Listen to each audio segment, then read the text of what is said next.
Bismillahirrahmanirrahim. Alhamdulillah nahmaduhu wa nasta'inuhu wa nastaghfiruh wa na'udzu billahi min shururi anfusina wa min sayyiati a'malina.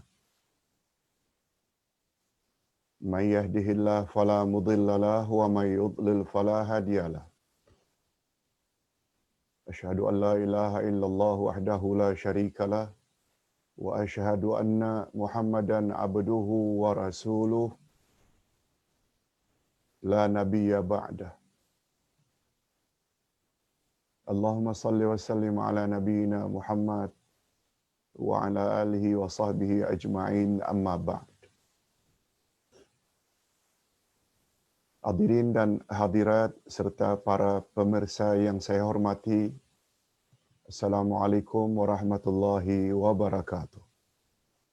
Alhamdulillah, kita bersyukur kehadirat Allah Azza wa Jalla di pagi yang penuh berkat ini, pagi hari Jumaat, kita dapat berada sama-sama di dalam taman-taman syurga, majlis ilmu yang pernah mendapat julukan atau gelaran dari Nabi sebagai taman-taman syurga, yang insya-Allah kita akan isi dengan satu tajuk yang sangat penting atau tidak kurang pentingnya berbanding topik-topik yang lain, yaitu kesan-kesan sujud di dunia dan di akhirat. Kesan-kesan sujud di dunia dan di akhirat. Untuk membahas topik ini, kita akan bawa satu hadis sahih riwayat Imam Muslim. Ustaz bacakan dulu hadisnya. An Ma'dana bin Abi Talhah al-Ya'mari qala laqitu Thauban maula Rasulillah sallallahu alaihi wasallam faqultu akhbirni bi'amalin a'maluh yudkhiluni Allahu bihil jannah. Atau qala qultu bi ahabbil a'mali ila Allah. Fasakata. Thumma sa'altuhu fasakata. Thumma sa'altuhu thalisa faqala sa'altu an dhalika Rasulullah sallallahu alaihi wasallam faqala alaika bikathrati sujud lillah fa innaka la tasjudu lillahi sajdatan illa rafa'aka Allahu biha darajah wa hatta anka biha khati'ah. Rawahu Muslim. Terjemahan dulu untuk mendapat satu gambaran maksud sabda Nabi. Kita sebut dulu terjemah harfiah daripada Ma'dan bin Abi Sa'labah al-Ya'mari. Katanya, aku pernah bertemu dengan Thauban. Ma'dan kata, aku pernah jumpa Thauban maula Rasulullah sallallahu alaihi wasallam. Maula maknanya hamba. Aku bertanya kepada Thauban, ceritakanlah kepada aku suatu amalan yang dengan sebabnya aku dimasukkan oleh Allah ke dalam syurga. Wahai Thauban,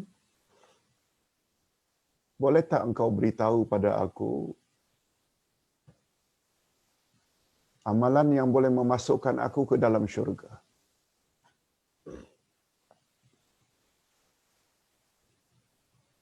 Atau dengan perkataan lain, boleh tak engkau beri aku suatu amalan yang paling disukai oleh Allah? Lalu dia, yakni Thauban, diam. Sakata, diam. Tidak menjawab. Kemudian aku bertanya lagi untuk kali yang kedua. Dia diam lagi. Kemudian aku bertanya lagi kali yang ketiga. Maka dia berkata, pertanyaanmu kepadaku sama betul dengan pertanyaanku kepada Rasulullah sallallahu alaihi wasallam. Aku pernah bertanya tentang perkara ini kepada Rasulullah sallallahu alaihi wasallam semasa hidupnya. Lalu baginda bersabda, apa jawab baginda terhadap pertanyaanku? Apakah amalan yang boleh memasukkan aku dalam syurga? Atau apakah amalan yang paling disukai oleh Allah? Lalu baginda Rasul sallallahu alaihi wasallam menjawab, hendaklah engkau memperbanyak sujud kepada Allah. Fa'alaika bikathrati sujud lillah. Hendaklah engkau banyak-banyak sujud kepada Allah. Karena sesungguhnya engkau tidaklah sujud kepada Allah dengan satu sujud, kecuali Allah akan tinggikan engkau dengan satu derajat. Selain itu, Allah akan hapuskan daripadamu satu kesalahan. Satu sujud. Allah akan tinggikan derajat kita dan Allah akan hapuskan kesalahan kita. Hadis sahih riwayat Imam Muslim. Sebelum kita sampai kepada syarah al-hadis atau terjemah maknawiyah, bagus juga kita tahu sedikit mukaddimah atau pendahuluan. Tidak diragukan lagi bahawa cara yang paling tepat, lagi berkesan untuk bertakarrub, mendekatkan diri kepada Allah, adalah dengan cara memperbanyak sujud, memperpanjang sujud, memperbanyakkan doa di dalam sujud, sambil menangis kalau boleh, sambil menangis kalau boleh, dengan penuh rasa takut, al-khauf, dan penuh rasa harap atau ar-raja. Bertasbih, bertahmid, membaca subhanallah, membaca alhamdulillah. Sebagaimana kita disuruh oleh Nabi, bila sedang sujud baca, subhana rabbiyal a'la wa bihamdih. Maha suci Allah dengan segala puji-pujian baginya. Dengan cara demikian, maka akan erat dan kokohlah hubungan antara manusia dengan Tuhannya. Apalagi Rasul sallallahu alaihi wasallam pernah bersabda, tempat yang paling hampir antara kamu dengan Allah adalah di dalam sujud. Oleh sebab itu, perpanjangkan sujudmu, perbanyakkan doa di dalamnya. Hubungan tersebut, yakni hubungan kita dengan Allah ketika sujud, akan membuahkan kesan positif kepada diri orang yang sujud itu sejak di dunia lagi, sebelum di akhirat. Kesan positif tersebut akan terserlah pada akhlak. Kesan banyak sujud akan terserlah pada akhlak dan budi pekerti orang tersebut, pada pandangan hidupnya, dalam sikapnya ketika menghadapi cubaan atau ujian Allah. Dia tidak cepat menggelabah, tidak cepat panik, itu maksudnya. Hubungannya yang kokoh dengan Allah itu menjadikan dirinya berbeza dengan manusia lain. Beza.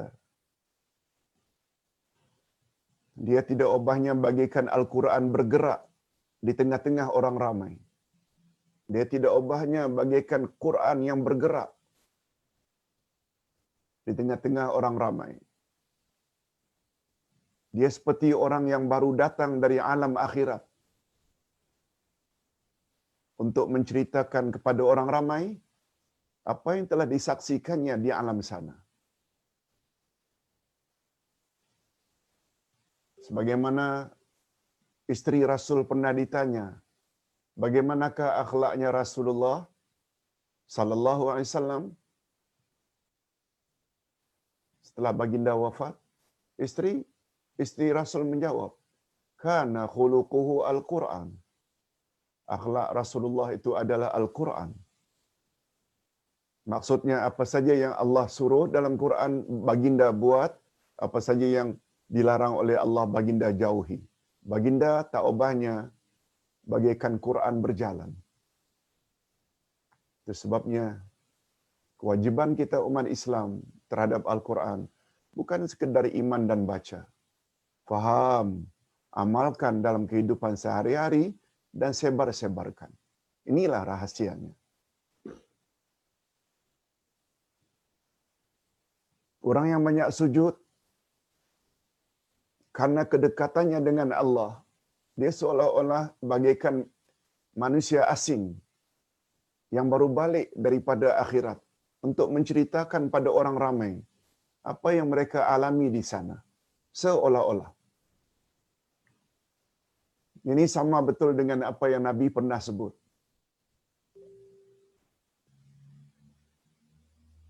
Ketika beliau balik dari Isra' dan Mi'raj. Apa kata Nabi?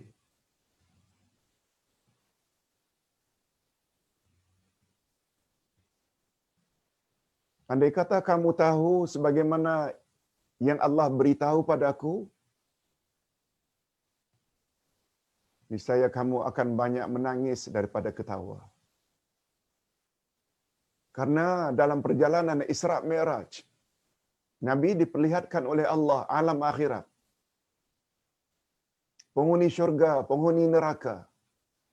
Nabi diperlihatkan. Balik saja dari Isra' Mi'raj, apa kata Nabi? Andai kata kamu lihat sebagaimana apa yang aku lihat, niscaya dalam hidup di dunia ini, kamu akan lebih banyak menangis daripada ketawa.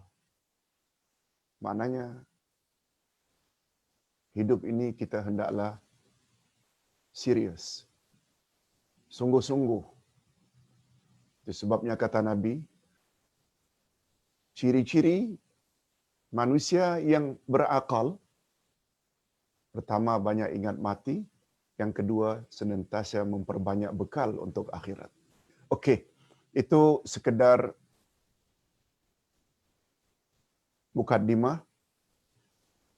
Cuma perlu diketahui, apakah memperbanyak sujud itu maknanya sujud senantiasa? Bukan. Sujud di sini dengan makna salat. Salat. Ustaz tidak gunakan istilah sembahyang ya. Ustaz dah jelaskan sebelum ini. Dari mana asal usul perkataan sembahyang? Salat. Salat adalah ibadat yang paling utama. Dan sujud pula adalah amalan dalam salat yang paling istimewa. Tidak ada tempat dan ketika yang paling hampir antara manusia dengan Allah kecuali dalam sujud. Nah sekarang setelah kita buat mukadimah demikian,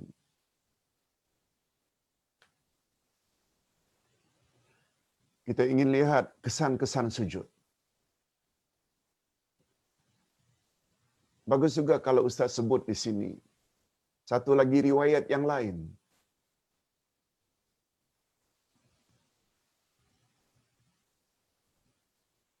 Pada suatu hari Rasulullah sallallahu alaihi wasallam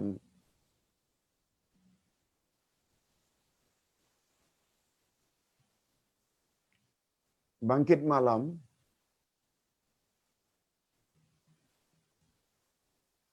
Lalu bangkit pula pembantunya.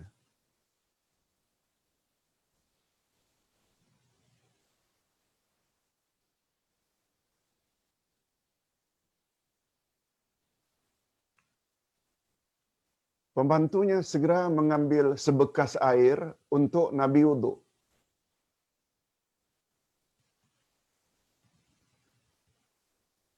Dia, pembantunya, curahkan air pada jug, pada bekas.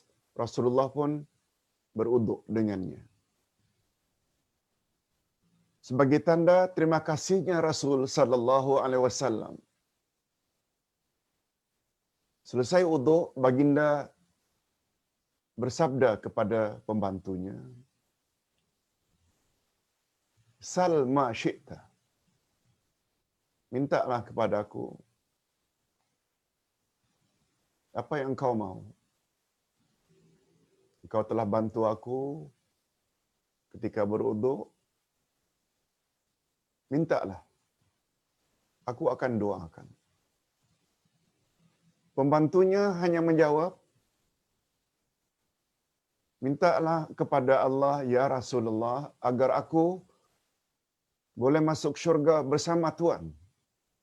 Bukan sekedar masuk syurga, tapi masuk syurga bersama Tuhan.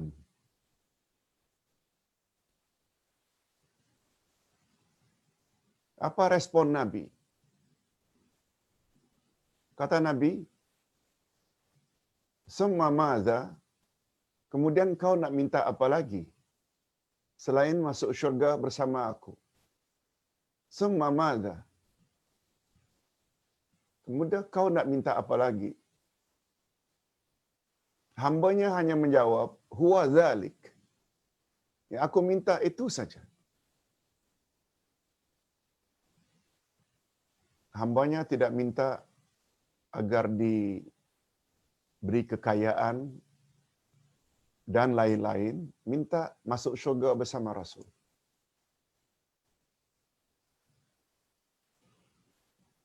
Coba dengar komen Nabi.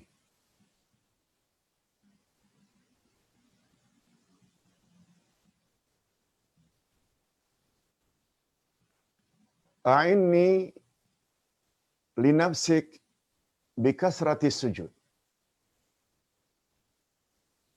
Engkau akan mendapat apa yang engkau minta, tapi engkau kena tolong aku. A'inni linafsik, untuk dirimu, bikasrati sujud, dengan banyak-banyak sujud. Wah, ini satu riwayat lain lagi. Lagi-lagi menunjukkan bahawa begitu hebat sujud bagi seseorang yang banyak melakukannya. Tapi ingat, sujud dengan makna salat. Jadi jangan setakat salat fardu saja yang 5. Kita perlu juga iringi dengan rawatib, qabliyah, ba'diyah, tahajud, witir, duha, dan lain-lain. Perbanyakkan sujud. Dengan makna perbanyakkan salat. Okey, itu sekedar tambahan. Nah, kalau tidak salah ada 6-7 faedah atau kesan-kesan sujud bagi orang yang banyak salat. Yang pertama sekali, tanda sujud pada wajah. Ini berdasarkan firman Allah dalam surat Al-Fatih ayat 29. A'udzubillahi minasyaitonirrajim. Muhammadur Rasulullah walladzina ma'ahu asyidda'u 'alal kuffar ruhama'u bainahum tarahum ruk'an sujjada yabtaguna fadlan minallahi wa ridwana simahum fi wujuhihim min atharis sujud. Muhammad itu utusan Allah. Dan orang-orang yang bersama dengan dia, yakni orang beriman, adalah tegas terhadap orang-orang kafir. Tegas. Asyidda'u 'alal kufar. Keras, tegas terhadap orang kafir. Jangan kasih muka orang kafir, itu maksudnya. Lebih-lebih lagi orang kafir yang suka menghina Islam, menghina Nabi Muhammad sallallahu alaihi wasallam. Jangan bagi muka. Nabi yang sebut, Muhammad dan orang-orang yang beriman pada Nabi Muhammad, asyidda'u 'alal kufar, tegas terhadap orang kafir. Ruhama'u bainahum, tapi mereka berkasih sayang dengan sesama mereka. Kamu lihat mereka rukuk dan sujud. Orang beriman, mereka rukuk dan sujud, mencari kurnia dan keredaan Allah. Tanda-tanda mereka tampak pada muka mereka dari kesan-kesan sujud. Apa maknanya kesan-kesan sujud di sini? Apakah pada wajah? Tunggu dulu. Ini dia terjemah maknawiyah. Kesan-kesan sujud pada muka mereka mengandung banyak makna. Antara lain pada air muka mereka kelihatan keimanan dan kesucian hati mereka. Nampak terserlah pada muka. Khusyuk, tawadhu. Ini sebagaimana kata-kata Utsman ibnu Affan radhiyallahu anhu. Tidak seorang pun yang menyimpan sesuatu dalam hatinya, tidak ada seorang pun yang menyimpan dalam hatinya melainkan Allah nampakkan apa yang tersimpan itu melalui wajahnya dan pertuturan lidahnya. Cakapnya sopan, wajahnya ceria. Orang yang beriman, jika niatnya ikhlas karena Allah, mudah-mudahan kita semua termasuk ke dalam golongan ini. Orang yang beriman, jika niatnya ikhlas karena Allah, niscaya Allah akan memperbaiki penampilan zahirnya kepada orang ramai. Ini sesuai dengan kata-kata Umar ibn Khattab radhiyallahu anhu. Apa kata Umar? Siapa yang baik hatinya, sariratuh. Siapa yang baik batinnya, niscaya Allah akan baik pula zahirnya, ala niyatuh.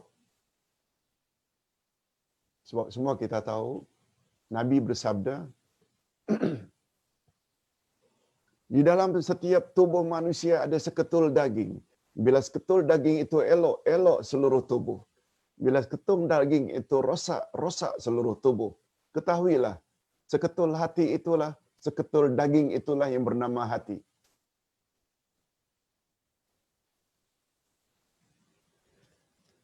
Jadi bila hati kita baik, ikhlas, dia akan nampak dalam lintang tingkah laku kita. Jadi maksud kesan sujud pada ayat ini, Ustaz ulang, sebab di dalam masyarakat ada yang telah tersalah faham.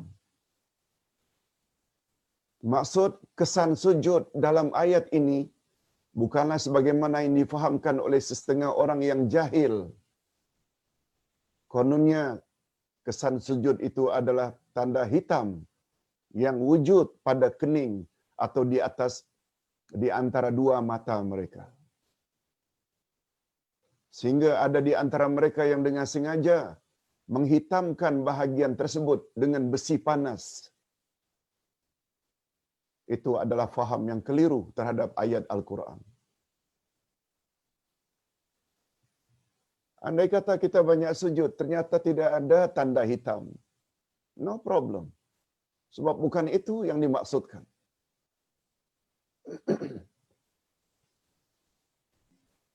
Yang dimaksudkan ialah kesan sujud itu terserlah di dalam perilaku kita. Itu sebabnya apabila ada orang yang banyak salatnya,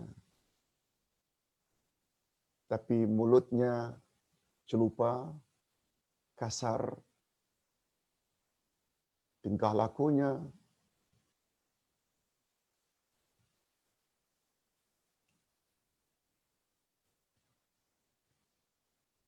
tidak elok. Nah, kena cek balik. Sepenuh tahun baru 1442, kena betulkan pemahaman.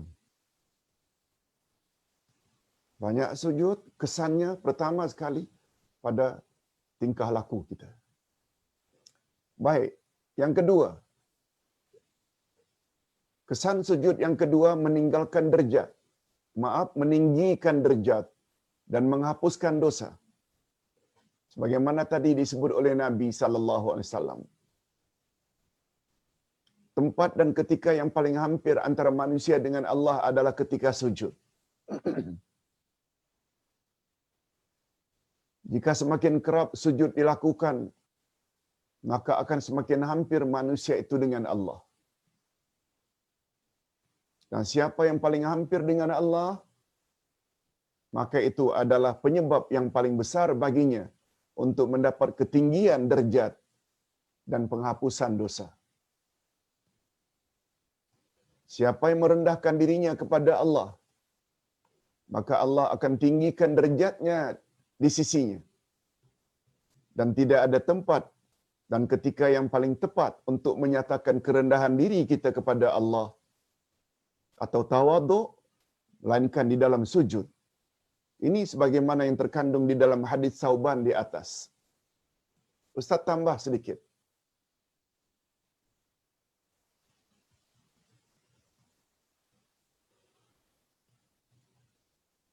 Allah berfirman di dalam surat Al-Waqi'ah.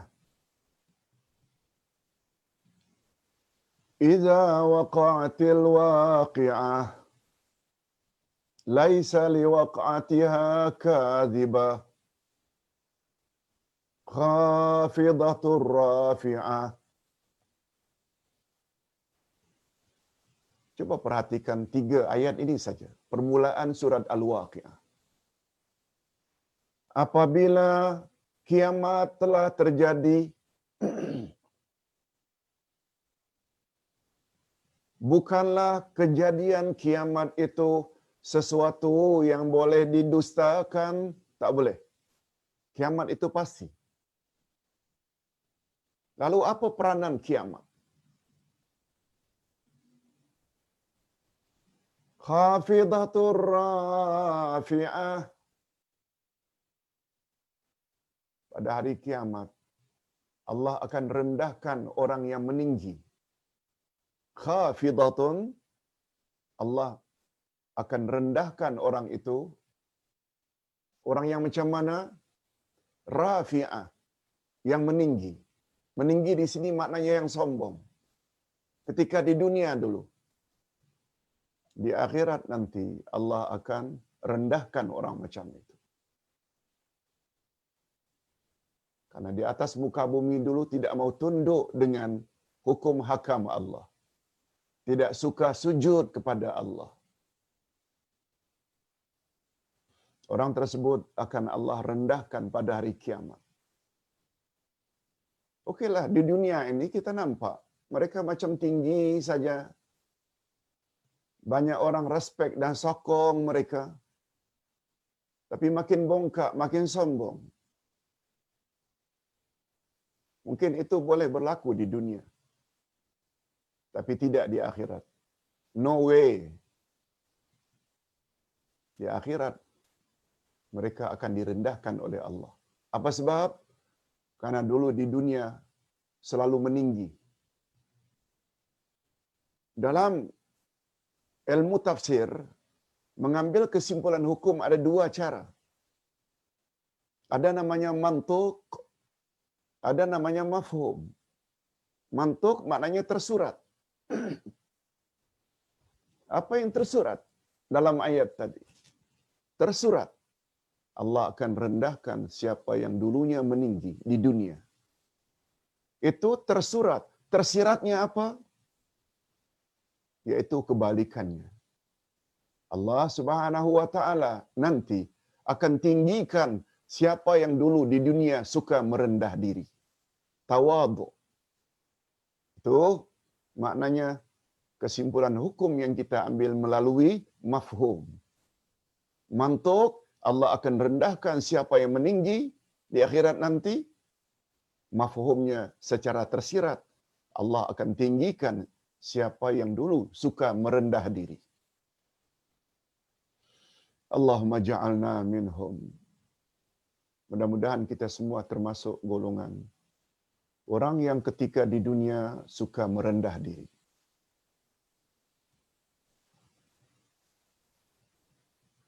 Oleh sebab itu orang yang salat khasnya ketika sujud bersedia meletakkan dahi yang mulia ini sejajar dengan kaki. Bukankah itu lambang tawadhu, habl, rendah diri?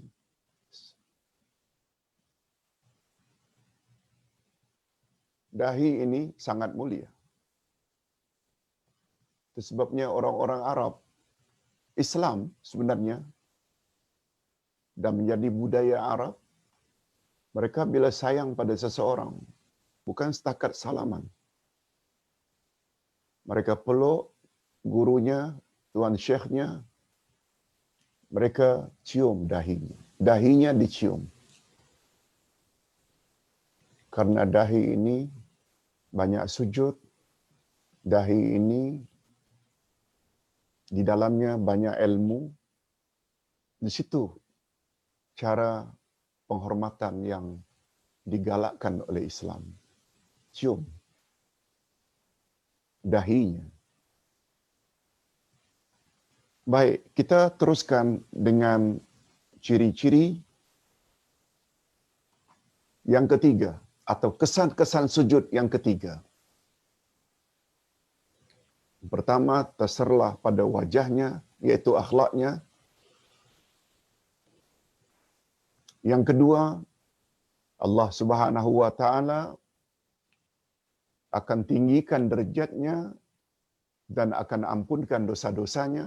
Yang ketiga, Allah Subhanahu wa taala akan hilangkan rasa sedih, duka, tension, gundah. Allah akan hilangkan. Ini dia penjelasannya. Perasaan sugul atau duka cita biasanya karena ditimpa oleh musibah atau bala. Dan bala yang menimpa ada dua jenis. Ada kalanya Allah menimpakan bala ke atas seseorang karena dosanya, dan ada kalanya bala yang menimpa seseorang bukan karena dosanya yang dilakukannya, tetapi semata-mata Allah ingin menguji sampai di mana kekuatan iman dan kesabarannya. Bila seseorang ditimpa bala, ujian, bencana, tak semestinya ya, karena orang itu banyak buat dosa. Tapi ada kemungkinan karena Allah ingin menguji.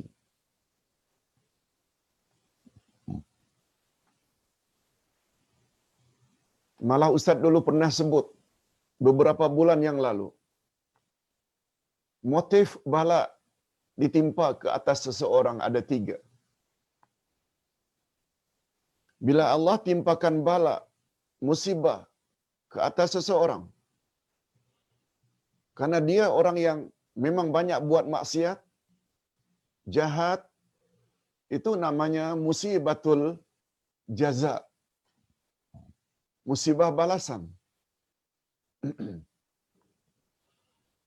Yang kedua, apabila musibah ditimpa oleh Allah kepada seseorang, bukan karena kejahatannya, dia orang baik,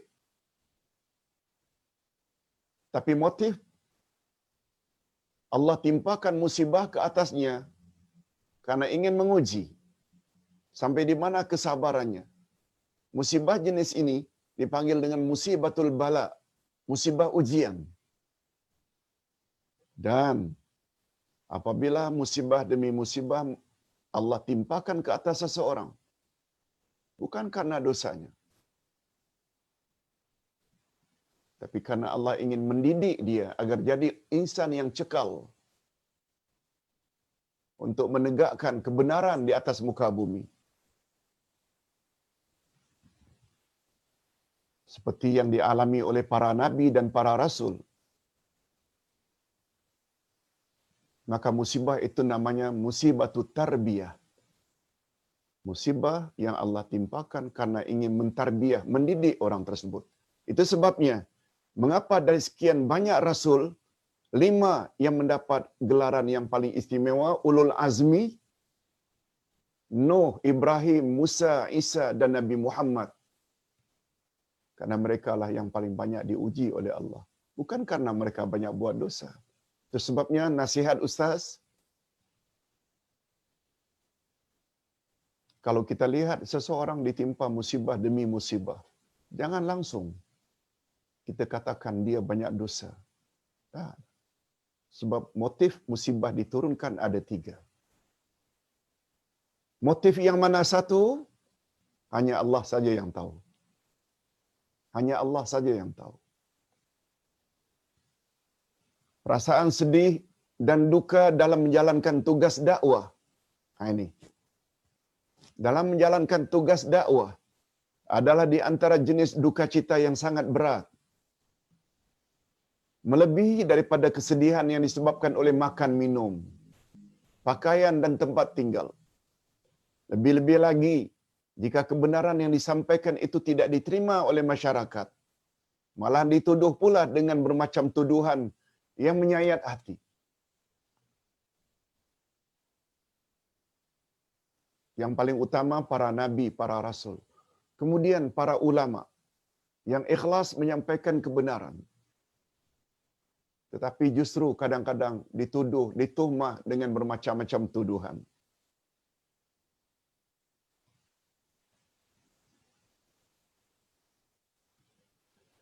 Ustaz ingin beritahu kepada jemaah sekalian, para pemirsa,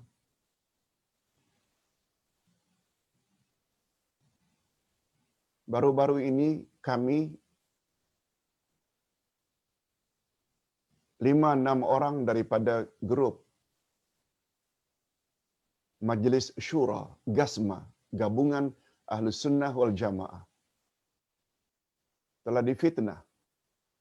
Kononnya telah membuat pelaporan begini, begitu.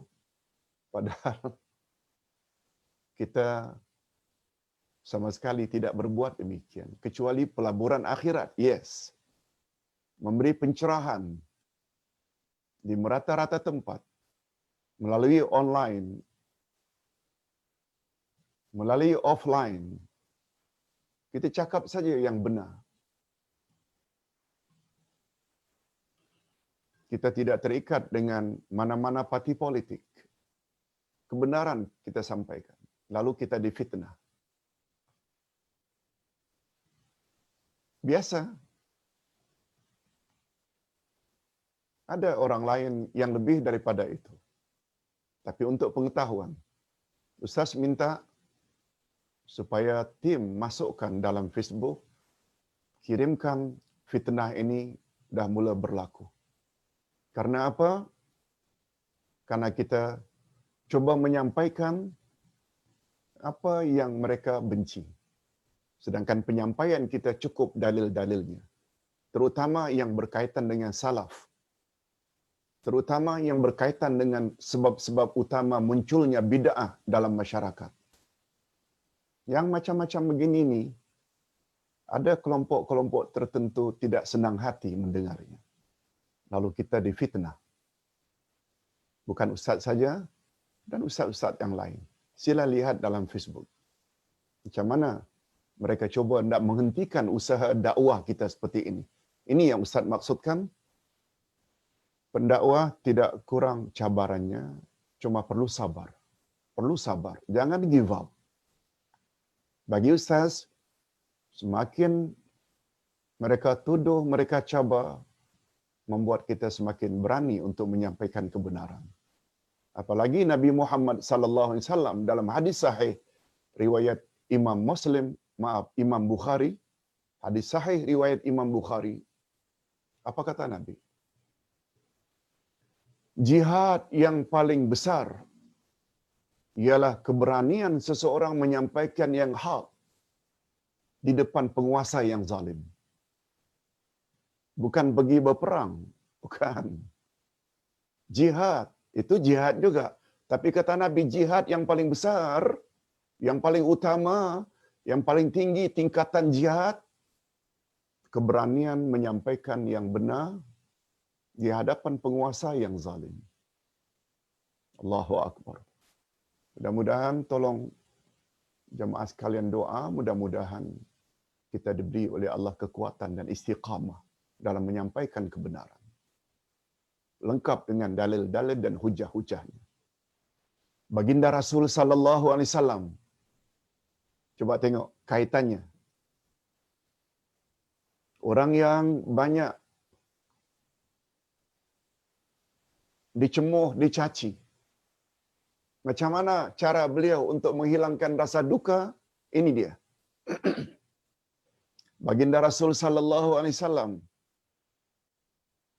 jika beliau duka cita mengenang karenah kaumnya yang menolak kebenaran yang beliau bawa, beliau segera melakukan salat. Salat.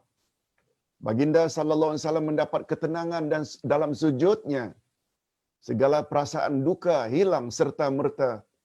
Karena ketika itu baginda sallallahu alaihi wasallam berada sangat hampir dengan kekasihnya, Allah yang Maha Tinggi, lagi Maha Berkuasa ke atas sesuatu. Dekatkan diri pada Allah. Allah Subhanahu wa taala menyebut perkara ini. Wa laqad na'lamu annaka yadhiqu sadruk bima yaqulun fasabbih bihamdi rabbik wa kum minas sajidin. Dan kami sungguh-sungguh mengetahui bahawa dadamu menjadi sempit disebabkan apa yang mereka ucapkan. Maka bertasbihlah dengan memuji Tuhanmu dan jadikanlah kamu di antara orang-orang yang sujud. Sujud dengan makna banyak salat. Itu sebabnya Nabi kalau sedih, beliau biasanya panggil Bilal, ya Bilal, arihna bis salah. Wahai Bilal, mari kita mencari kerehatan, ketenangan dalam salat. Mereka pun berwuduk, mereka salat. Bilal komen, baginda kalau sujud sangat panjang. Apabila beliau selesai salat, aku lihat sajadahnya, istilah kita, tempat sujudnya basah dengan air mata. Menangis, mengadu pada Allah. Itu sebabnya dalam kehidupan sehari-hari, kita bila ada masalah yang terbuku, kita mula fikir, siapa ya orang yang sangat dekat denganku? Best friend. Fikir, oh si Fulan. Lalu kontak. Fulan, boleh tak kita jumpa? Boleh, ada apa? Adalah. Lalu kita jumpa satu tempat. Kita luahkan apa yang terbuku. Betul tak? Kita akan rasakan setelah kita keluarkan, luahkan kepada teman karib kita, dada agak lapang. Betul tak? Prinsipnya sama. Padahal, best friend kita belum tentu boleh tolong. Tapi apabila apa yang terbuku di dada ini, kesedihan ini, kita luahkan kepada Allah. Betul tak Allah boleh selesaikan segala-galanya? Yes. Itu prinsipnya. Banyak salat. Mengadu pada Allah. Perpanjangkan sujud. Nah yang keempat. Faedah sujud. Banyak sujud, banyak salat. Kita akan jadi orang yang sabar. Sabar adalah di antara faktor yang cukup menentukan untuk kejayaan suatu dakwah. Perkara ini Ustaz selalu sebut. Tanpa sifat sabar segala-galanya tidak akan sempurna. Lebih-lebih lagi dalam kita menjalankan tugas dakwah. Orang senang ada, orang benci, hasad, dengki pun ada. Sabar adalah kesan dari hasil nyata daripada perbekalan yang dinyatakan oleh Allah dalam ayat berikut,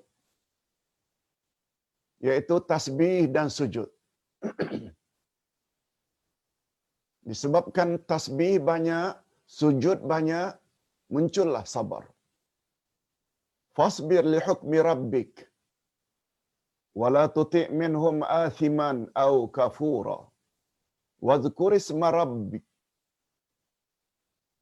bukratan wa asila wa minal laili fasjud lahu wasabbihu lailan tawila. Maka bersabarlah kamu untuk melaksanakan ketetapan Tuhanmu. Janganlah kamu ikuti orang yang berdosa dan orang yang kafir di antara mereka. Dan sebutlah nama Tuhanmu pada waktu pagi dan petang. Dan pada sebahagian daripada malam, maka sujudlah kepadanya dengan bertasbih kepadanya pada bahagian yang panjang di malam hari. Surat Al-Insan ayat 24 hingga 26.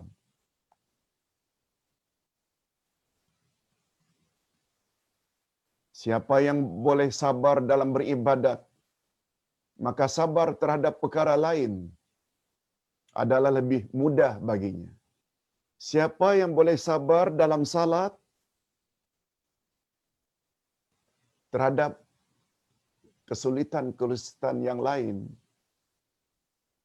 lebih mudah dia hadapi. Tetapi sebaliknya, siapa yang tidak boleh bersikap sabar ketika beribadat,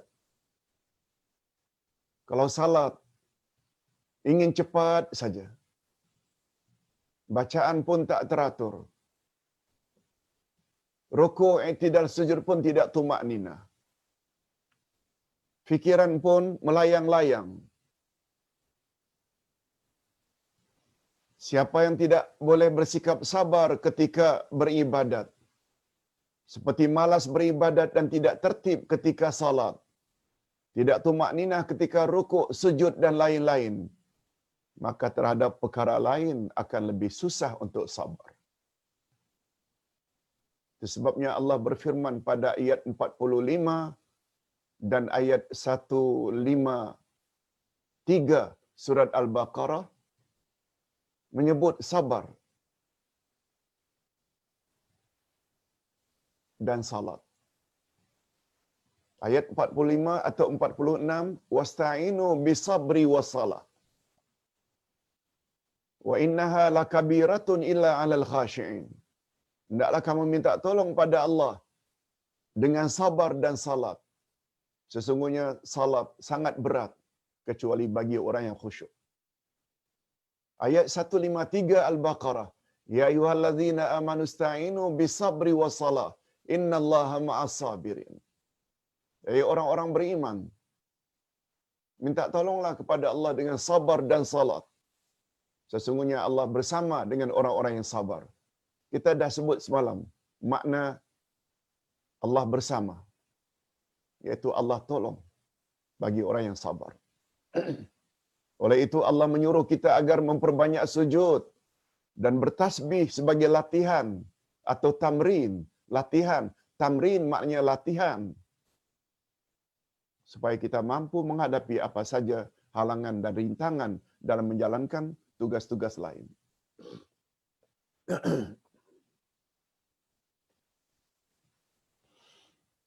Ustaz teringat ayat yang ke-47 atau 48 dari surat Al-Ahzab.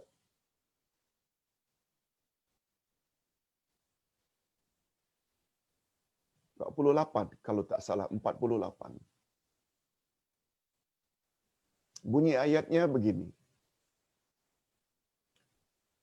Wala tuti'il kafirina wal munafiqina wada'adhahum wa tawakkal 'ala Allah wa kafa billahi wakila. Allahu akbar.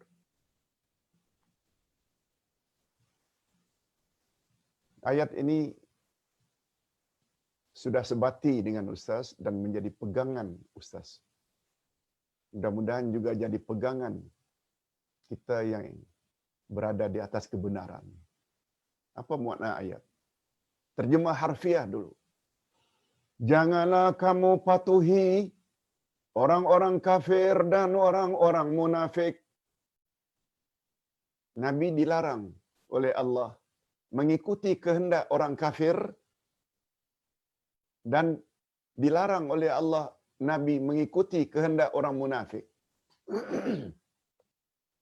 Ada beza tak kafir dengan munafik? Ada. Orang kafir non-Muslim. Orang munafik, orang Islam pada zahirnya saja.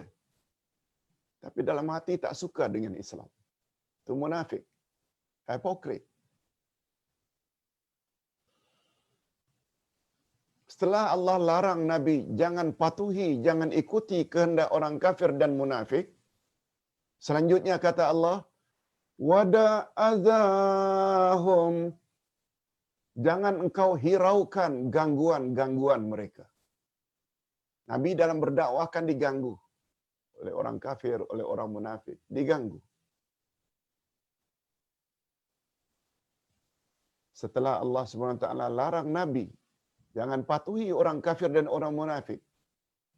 Jangan kamu peduli, jangan hiraukan gangguan mereka. Jalan terus. Tapi in the same time, pada masa yang sama, Nabi mau dari Allah. Wa tawakkal 'ala Allah. Hendaklah kamu bertawakal pada Allah. Hendaklah kamu berserah diri pada Allah. Wa kafa billahi wakila. Cukuplah Allah sebagai penolongmu. Cukuplah Allah sebagai pelindungmu. Sebabnya, Nabi dalam berdakwah,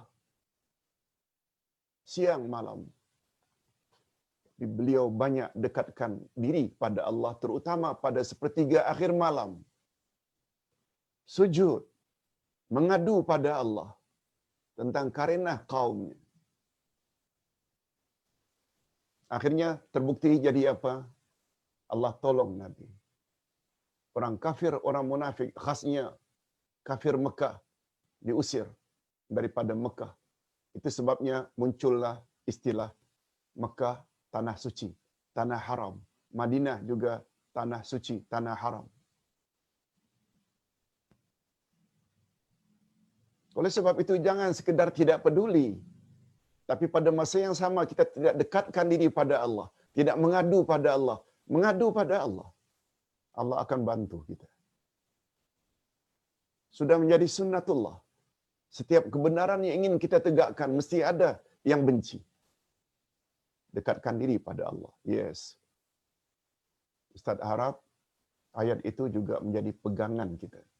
Ayat 48 dari surat Al-Ahzab. Okey. Faedah yang kelima, syaitan akan menangis.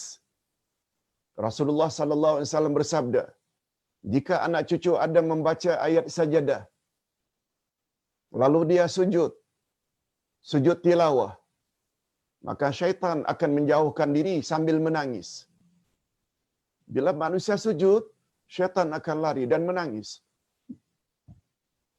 Bukan sekedar menangis, dia akan berkata, sungguh celakalah aku, kata syaitan. Anak cucu Adam disuruh sujud, lalu mereka sujud, maka syurgalah untuknya. Dan aku disuruh sujud, tetapi aku enggan, tak mau sujud, maka nerakalah untukku. Hadis sahih riwayat Imam Muslim. Coba tengok, ini yang dimaksudkan. Ya Rasulullah, amalan apakah yang membolehkan aku masuk syurga? Kata Nabi, banyak-banyakkan sujud. Ini dia rahasianya. Berdasarkan hadis di atas jelaslah bahawa sujud adalah di antara senjata yang sangat ampuh dan sangat berkesan untuk melemahkan tipu daya syaitan.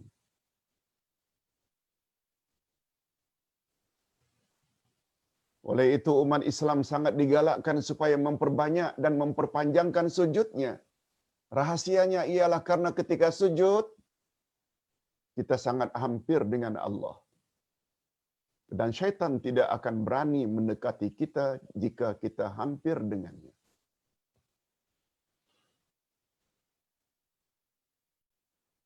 Kalau syaitan menjauh, menangis, bila kita sujud, sebagaimana hadis sahih,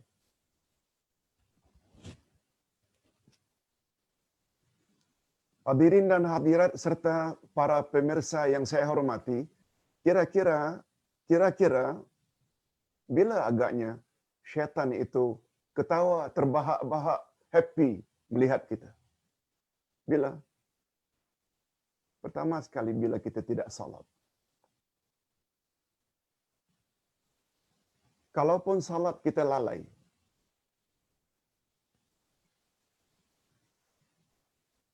syaitan akan ketawa terbahak-bahak, senyum, happy bila kita sedang buat maksiat. Bila kita sedang tidak ikut suruhan Allah. Lebih-lebih lagi bila meninggi suara pada mak bapak, durhaka. Padahal Nabi kata, reda Allah padamu sangat tergantung sampai di mana reda ibu bapakmu padamu. Murka Allah padamu sangat tergantung sampai di mana murka ibu bapakmu padamu. Sebab itu bila kita meninggi suara, menengking mak bapak, menyakitkan hati mak bapak, syaitan happy. Tapi Allah murka. Nah, fikir-fikirkanlah. Sempena tahun baru 1442, hari ini hari kedua, muhasabahlah. Buatlah penilaian diri kembali. Introspeksi, reevaluasi, muhasabah diri. Jangan terlambat. Bukan susah pun minta maaf kepada ibu bapa. Tak susah. Tapi yang membuat kita susah itu karena syaitan yang larang. Yang keenam, kita akan memiliki tanda-tanda sujud di padang mahsyar. Yang dengannya akhirnya Rasulullah sallallahu alaihi wasallam akan beri kita syafaat. Ini hadisnya. Hadis sahih riwayat Imam Ahmad. Rasulullah sallallahu alaihi wasallam bersabda, tidak seorang pun daripada umatku pada hari kiamat kecuali aku dapat mengenalinya. Lalu para sahabat bertanya, bagaimana Tuhan akan mengenali mereka yang berada di tengah-tengah umat yang sangat banyak? Ya Rasulullah, Tuhan boleh kenal siapa umat Tuhan, padahal di padang mahsyar itu berapa banyak manusia bercampur baur? Jawab Nabi, bagaimana pendapatmu jika di tengah-tengah gerombolan kuda yang banyak pada dahinya? Umpamanya ada tanda putih. Sekian banyak kuda, ada kuda yang dahinya ada tanda. Maksud Nabi, kamu orang boleh dapat bezakan antara yang bertanda dengan yang tidak. Kata Nabi bertanya, bukankah engkau akan dapat mengenalinya? Kata baginda sallallahu alaihi wasallam lagi, sudah tentu umatku pada hari kiamat ada tanda sujud dan kesan-kesan wuduk. Kesan-kesan wuduk akan bercahaya, selain tanda sujud akan nampak juga kesan-kesan atau cahaya dari anggota wuduknya. Betul tak wuduk ada kaitan juga dengan salat? Dari hadis di atas dapatlah diambil kesimpulan bahawa sungguh beruntung orang yang ketika di dunia banyak sujud dengan makna banyak salat. Sungguh beruntung. Mereka dengan mudah dapat dikenali oleh Rasulullah sallallahu alaihi wasallam dan selanjutnya mendapat pembelaan beliau. Pembelaan inilah yang dipanggil dengan syafaat uzma, syafaat agung yang datang dari Rasulullah sallallahu alaihi wasallam setelah mendapat izin daripada Allah. Dan sungguh malang nasib orang-orang yang malas dan suka meninggalkan salat. Itu pemahamannya secara tersirat. Kalau orang yang banyak salat, banyak sujud akan beruntung, maknanya secara tersirat Akan merugilah orang yang tidak banyak salat, yang malas salat. Na'udzubillah min dzalik. Nah, yang terakhir, kita sampai kepada bahagian yang terakhir, yaitu faedah ketujuh. Ini kemuncaknya, yaitu masuk syurga. Daripada Abi Salamah katanya, telah menceritakan kepadaku Rabi'ah bin Ka'ab al-Aslami. Nah, hadis ini yang Ustaz maksudkan, Ustaz dah sebut tadi pada awal ceramah. Rabi'ah bin Ka'ab al-Aslami berkata, aku pernah tidur bersama Rasulullah sallallahu alaihi wasallam dan aku pun menyediakan air untuk wuduknya dan keperluannya yang lain. Istilah kita mungkin dibentangkan sajadah, ambil air, dicurahkan, Nabi berwuduk, itu maksudnya. Rabi'ah bin Ka'ab al-Aslami pernah tidur dengan Rasul. Ustaz, bukankah Rabi'ah itu nama perempuan? Nabi tidur dengan Rabi'ah, pada Rabi'ah bukan istrinya. Jangan salah faham. Rabi'ah bahasa atau orang Arab adalah untuk laki-laki, bukan untuk perempuan. Coba tengok, Rabi'ah bin, bukan binti. Rabi'ah bin Ka'ab. Rabi'ah anak lelaki Ka'ab. Dia tidur di rumah Rasulullah. Begitu tahu Rasulullah bangkit sepertiga akhir malam untuk tahajud, witir. Beliau pun bangkit. Beliau segera ambil air, bantu Rasul. Lalu Nabi bertanya, setelah selesai wuduk, mintalah apa hajatmu padaku. Salma syi'ta. Maka aku pun, kata Rabi'ah menjawab, aku minta kepada Tuhan agar aku menjadi teman Tuhan dalam syurga. Maknanya masuk syurga bersama Rasulullah. Baginda bertanya, ada hajat yang lain lagi? Lalu beliau menjawab, hanya itu ya Rasulullah. Baginda hanya menjawab, bantulah aku untuk dirimu dengan memperbanyak sujud. A'inni li nafsik bikasratis sujud. Bantulah aku, kau akan dapat. Tapi engkau kena bantu aku. Untuk dirimu, bukan untuk aku. Iaitu dengan banyak-banyak sujud. Sujud dengan maksud apa? Banyak salat. Lagi-lagi hadis sahih riwayat Imam Muslim. Hadis di atas menggambarkan betapa tingginya iman sahabat Nabi Rabi'ah bin Ka'ab al-Aslami. Walaupun tawaran dari Rasul sallallahu alaihi wasallam tanpa batasan, namun keyakinan yang mendalam akan hakikat hari akhirat telah melampaui segala-galanya. Sahabat hanya meminta kepada baginda agar menjadi temannya di dalam syurga.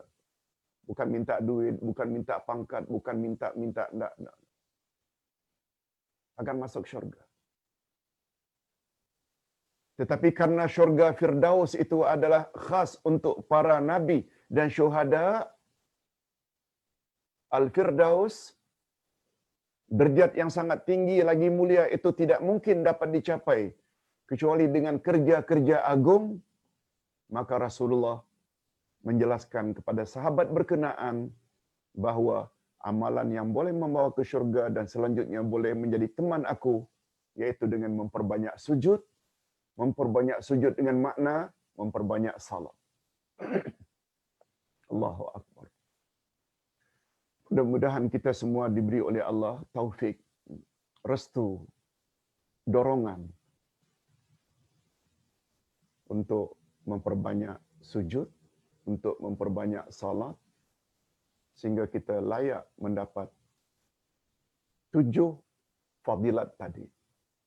Malah hadirin dan hadirat serta para pemirsa yang saya hormati, barangkali akhir-akhir ini dalam PKP, dalam lockdown ini, kalau tak salah 2-3 minggu yang lalu, ada satu kajian dari doktor dari barat Mula-mula sekali kita lihat doktor itu sujud.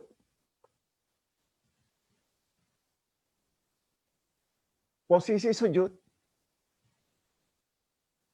kalau tak salah di atas rumput. Setelah dia perlihatkan posisi sujud, lalu dia explain.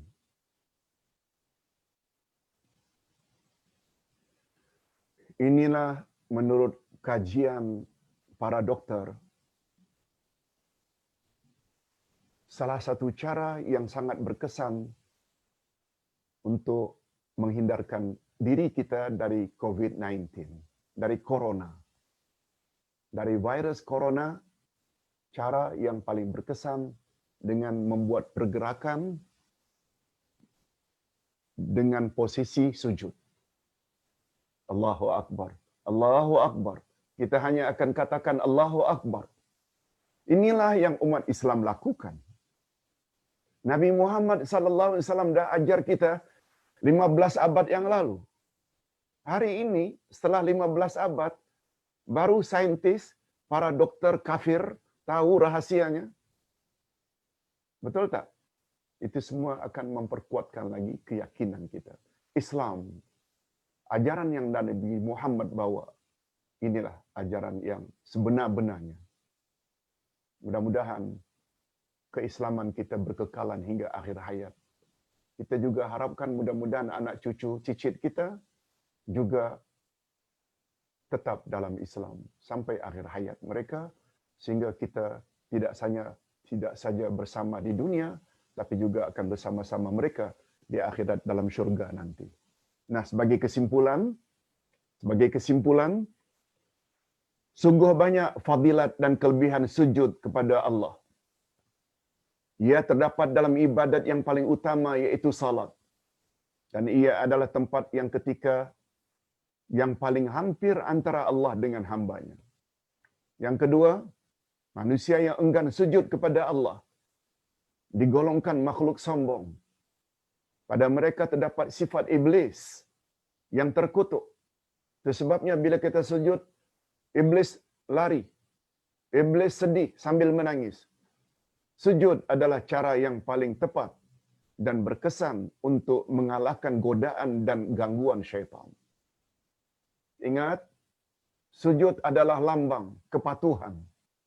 Seolah-olah sujud kita kepada Allah, seolah-olah kita ingin mengatakan, Ya Rabb, tidak ada Tuhan yang aku sembah kecuali hanya Engkau. Tidak ada makhluk yang aku akan merendah diri kecuali hanya kepada Engkau. Sebabnya dalam Islam, kita dilarang sujud kepada sesama makhluk. Sekedar hormat, tak mengapa. Tak mengapa. Sedikit menunduk, tak mengapa.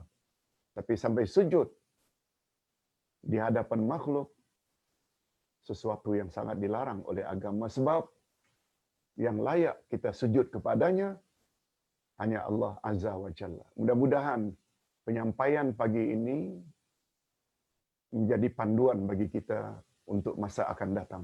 Bagus juga topik ini kita bawa sempena hari kedua tahun baru. Mungkin ini juga rahasianya. Topik ini, mengapa Allah gagalkan untuk kita bahas minggu lalu, jam 8 Jumaat yang lalu. Semua Facebook tidak boleh dibuka. Sehingga tidak Allah SWT delay ke hari ini. Barangkali sempena masuk tahun baru. Banyak-banyak sujud. Kita jumpa lagi nanti insya-Allah pada jam 10 untuk topik berikutnya. Minta maaf, kali ini kita tidak ada soal jawab karena Ustaz perlu sedikit rehat. Kalau ingin tanya, silakan buat pertanyaan nanti pada sesi yang kedua jam 10 pagi. Kita berdoa mudah-mudahan Allah beri kita kekuatan untuk memperbanyak salat fardu dan salat sunat sehingga kita layak mendapat 7 fadilat atau kesan-kesan sujud di dunia dan di akhirat. Wabillahi taufiq wal hidayah. Wassalamualaikum warahmatullahi wabarakatuh.